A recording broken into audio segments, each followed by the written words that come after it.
सारे श्रोताओं को मेरा नमस्कार। मैं डॉक्टर हरमोहन साहू अर्वाचीन हॉस्पिटल में कंसल्टेंट न्यूरोलॉजिस्ट की तरह प्रैक्टिस करता हूं। मैं आज आपको एक नए विषय पे बताना चाहूंगा, बोटॉक्स थेरेपी।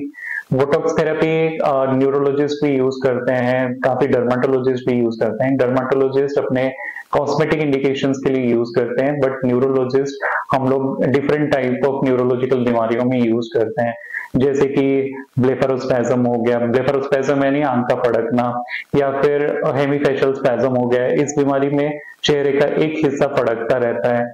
या तो राइटर्स क्रैम्प, किसी किसी को लिखने में दिक्कत होती है, जब लिखते हैं हाथ इतने जोर से मुड़ जाते हैं कि वो पेन भी छूट जाता है, तो ये बीमारी राइटर्स क्रैम्प है। इसमें भी बोटॉक्स थेरेपी हम लोग लगाते हैं।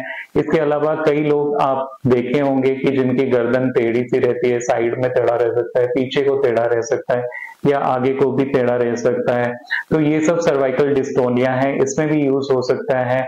और कभी कभी कुछ लोगों को जैसे स्ट्रोक लगने के बाद हाथ में भी विकृतियां आ जाती है, पूरा हाथ ऐसे मुड़ जाते हैं, तो इसको स्पैस्टिक लिम्ब सिंड्रोम कहते हैं। इन सब केसेस में भी हम लोग बोटॉक्स लगा सकते हैं। किसी को पैर में भी हो सकता है, ये सारी चीजें।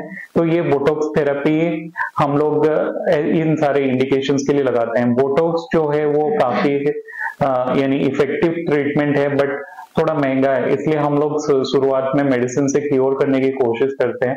बट पेशेंट अगर मेडिसिन को रेस्पॉन्ड अच्छे से नहीं करते, या सीवियरिटी पेशेंट की ज्यादा रहती है बीमारियों की, तो ऐसे केसेस में हम लोग बोटॉक्स थेरेपी देते हैं।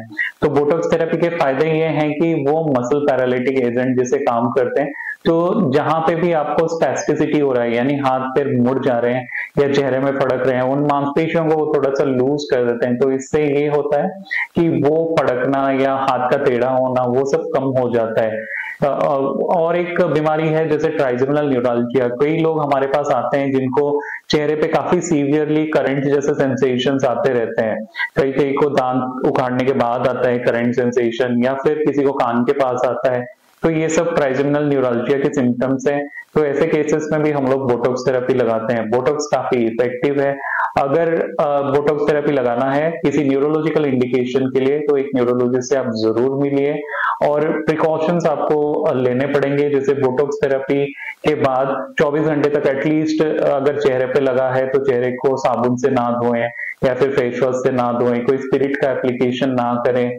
तो ये सब प्रिकॉशंस आपको लेने पड़ेंगे। और बोटॉक्स हमेशा कोल्ड चेन मेंटेन किया जाता है। आजकल कई नए बोटॉक्स थेरेपी आ गए हैं जिसमें कोल्ड चेन की ज्यादा जरूरत नहीं पड़ती, बट ये है कि आपको कभी भी लेना है बोटॉक्स थेरेपी तो एक डॉक्टर न्यूरोलॉजिस्ट के साथ मिलके ही डिस्कस करिए, और बोटॉक्स थेरेपी का आप अपने जीवन में लाभ उठा सकते हैं। Thank you.